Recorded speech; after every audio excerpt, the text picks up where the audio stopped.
वैसे यह अवसर्पणी काल है और ये भी सुनते हैं हुंडा अवसर्पणी काल है, पंचम काल है, अनहोनी बातें होती हैं, होने योग्य कार्य में व्यवधान होते हैं, आदि आदि इस युग की कुछ बुराइयां, आलोचनाएं, समीक्षाएं हमारे सामने आती हैं।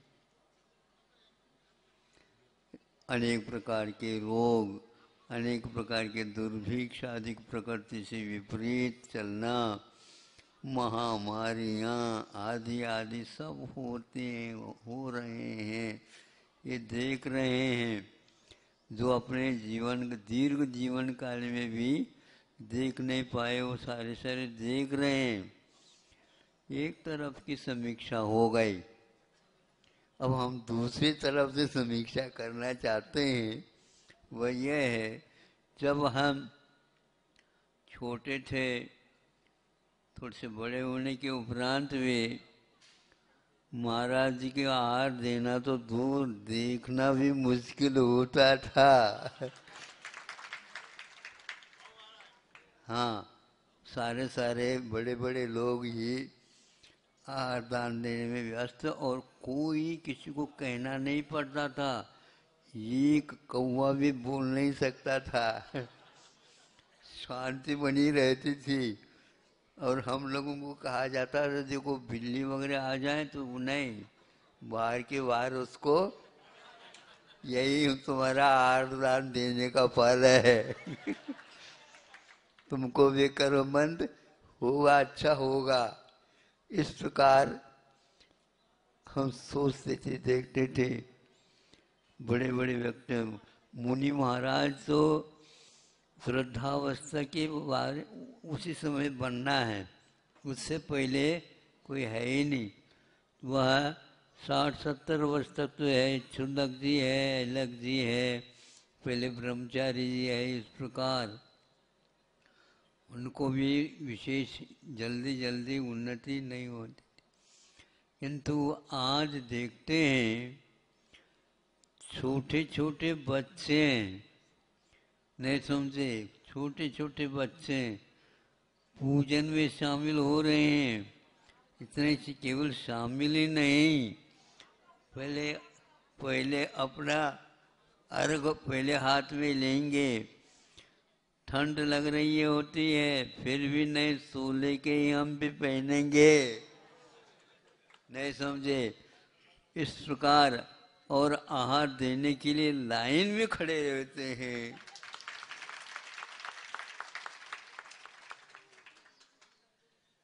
सब लोगों के यहाँ हुआ महाराज, हमारे यहाँ आपका हुआ नहीं।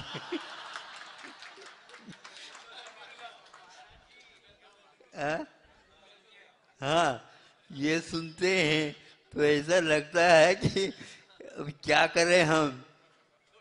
भगवान से हम बार बार प्रार्थना करते हैं, भगवान हमें इस प्रकार की शक्ति मिल जाए ताकि सब लोगों को ठीक कर दे।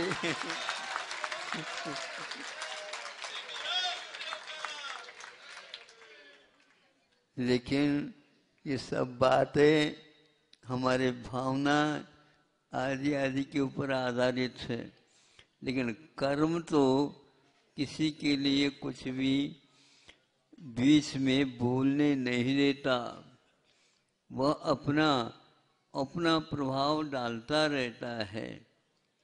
इतना उत्कर्ष कैसे हो रहा है, तो दुर्लभता होते हुए भी कुछ कुछ भव्य जीव ऐसे होते हैं जो पूर्व जीवन में उन्होंने कुछ ऐसे संस्कार पाए, द्रव्य क्षेत्र काल भाव की अपेक्षा से उन्होंने ऐसे कुछ उत्कर्ष काम, उत्कृष्ट काम किया हो, धार्मिक क्षेत्र में, उपकार के क्षेत्र में, वैयावृत्ति के क्षेत्र में और दान आदि के क्षेत्र में।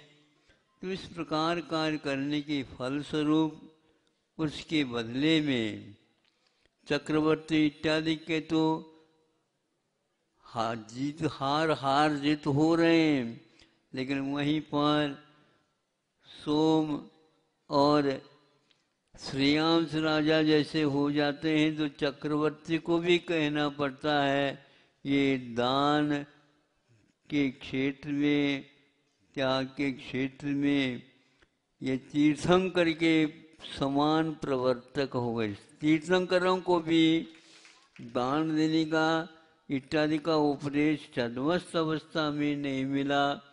दिव्य ध्वनि होने के उपरांत वृषभांत भगवान थोड़ी हार के लिए उठेंगे, किंतु पहले किसी को भी वह भाग्य नहीं मिला 1 वर्ष तक। सुन रहे हो महाराज, कौन से कर्म का उदय है, अथवा ऐसा कर लो महाराज, ऐसा मंत्र दे दो, ऐसा मुझे मंत्र दे दो और आशीर्वाद दे दो, जल्दी जल्दी आपका आहार हो जाए हमारे यहाँ। आहार हो जाए तो ये तो ठीक है, लेकिन मंत्र भी मैं ही दूं और मेरे ही आहार के बारे में अब क्या बतावा। और ये सब प्रशिक्षण दे करके बच्चों को हमारे पास भेज देते हैं आप। मैं पहले समझता हूँ कि ये तो सारी प्रशिक्षित भाषा है, मैं सब जो कहता हूँ वो बोलता है, नहीं समझे। अब मान लो कोई थोड़ी सी भूल गया तो वह यूं देखता बाहर वहां से संकेत मिलता रहता है। अब बताओ ऐसा होता है तो ये सारे भावों को देखने से ऐसा लगता है कि आज ज्यादा उत्कृष्ट पुण्य उदय का उदय चल रहा है, ऐसा मैं मान लेता हूँ। हाँ ऐसा है, ठंड लग रही है लेकिन फिर भी वो बच्चे को ठंड नहीं लगती। आहार होने के उपरांत तो वह तो अपने तरफ से पहले से कह रहा था, तो वो मिठाई बांटता रहता है। इसको देखने से ऐसा लगता है कि पर्दे के पीछे काल है, बीच में क्या क्या प्रशिक्षण हुआ था पता नहीं। आज इस ओर आ जाते हैं तो उनको छुटपन में ही इस प्रकार का वैभव, धार्मिक वैभव, संस्कार मिलते हैं। चतुर्थ काल में क्या होता होगा, समूह शरण का विहार होता, क्या होता होगा, वहाँ पर सुनने में आता कोई भी सामान्य जो तीर्थंकर होते हैं, यानी हुंडाव सर्पणी नहीं, उस समय कोई भी विरोध का काम ही नहीं होता था।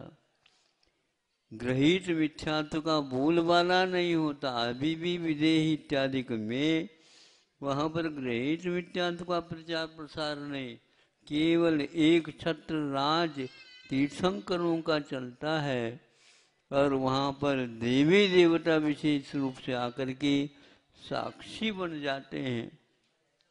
इसी पृथ्वी पर अभी भी ये चल रहा है, किंतु हम लोगों का वह सौभाग्य नहीं है।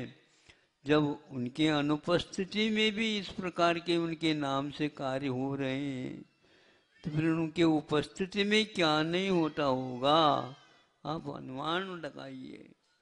इसलिए प्रमाद छोड़िए, अन्य जो विपरीत वृत्तियां छोड़ दीजिए, अपने आहार पानी इत्यादि के इसमें बदलाहट लाइए, कुछ कष्टों को और विशेष सहन कर लीजिए, कर ही रहे हैं, किंतु फिर भी धर्म ध्यान यदि होता है तो मैं समझता हूँ आज बहुत सस्ता है टिकट।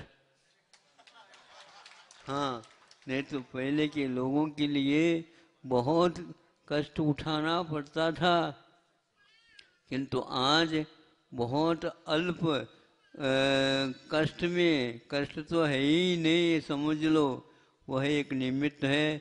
दीर्घ संगन नहीं होने के कारण और क्षयोपशम नहीं होने के कारण शरीर जो है हीन मिलने के कारण, उसमें असता इत्यादि के उदय के कारण पूरे धर्म ध्यान आज होगा नहीं, यह पक्का है।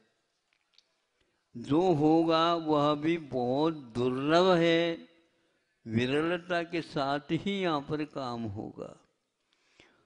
अकाल पड़ जाता है तो बहुत दूर दूर में एक पौधा वगैरह हरियाली को लेकर के मिलता है। मरुभूमि में जैसे कोई एकाध वृक्ष नीम का, वह भी एकमात्र ऊंट के लिए ही है, आप लोगों के लिए कुछ मिलना है ही नहीं, रेत ही फांकी लेने की आवश्यकता पड़े, इस प्रकार की दशा है।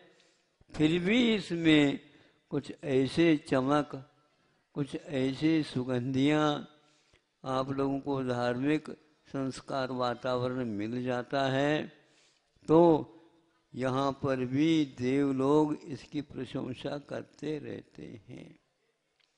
यह युग का एक अर्थ से समझ लो कि हमें इतनी दुर्लभ वस्तुएं भी बहुत कम तपस्या में, पूर्व में जो चतुर्थादि काल में दीर्घ काल में मिलता था फल, वह हम लोगों के लिए आज कम परिचय विजय इत्यादि के साथ भी उससे भी बढ़कर के फल एकत्रित होने वाला है। आप मांग भर न करिए, अपने कार्य को करने की विधि सुधारिए, उसमें गति ज़्यादा लाइए, रात में भी थोड़े से सोना कम कर दीजिए, दिन में तो सोना बंद कर दीजिए, और एक और दूसरे किसी की भी आलोचना आदि न करिए, और जल्दी जल्दी किसी के बारे में निर्णय भी न लीजिए। ये कुछ बातें ऐसी हैं, हम कम खर्चे में बहुत बड़ी बड़ी वस्तुओं को खरीदने जा रहे हैं और मिलने ही वाला है, पक्का ये तो। हाँ, क्योंकि जैसे भाव करते हैं उसके अनुसार उसको फल मिलेगा, इसमें कोई संदेह नहीं है। यह काठ नियम है, सर्वज्ञों के वचन हैं, और हमारे किए हुए कर्मों के प्रतिफल के रूप में मिलते हैं। यह इस काल को भी आप, कौन से काल में हम आ गए, अब आ गए तो अब रो नहीं तो आ गए, लेकिन जिनको यह भी काल नहीं मिला, षष्ठम काल मिला, और ऐसे ऐसे हीन दशाएं, नरक से ही आना और नरक ही जाना, आप लोगों के लिए कम से कम प्रभु मिलने में देर नहीं है। आज मान लो किसी का 80 इत्यादि की उम्र है, 4-5 साल के भीतर भीतर उन्हें साक्षात श्रीमंदरादि भगवान मिलेंगे। हाँ, इसलिए पूरी ताकत लगा दीजिए। जैसे आप लोग उम्मीदवार के रूप में खड़े होते हैं टिकट के लिए, तो उसी प्रकार लगाइए, तो वहाँ समोसन का वैभव इन्हें आँखों से देखने को उपलब्ध होगा। ये इतना पुरुषार्थ कर लो, फिर बाद में अपने आप ही रास्ता खुल जाएगा। इतना ही पर्याप्त है। आप जो छोटे छोटे बच्चों को भी प्रेरित करिए, वो आपसे भी बढ़कर के पुण्य लेकर के आए। अहिंसा परमो धर्म की।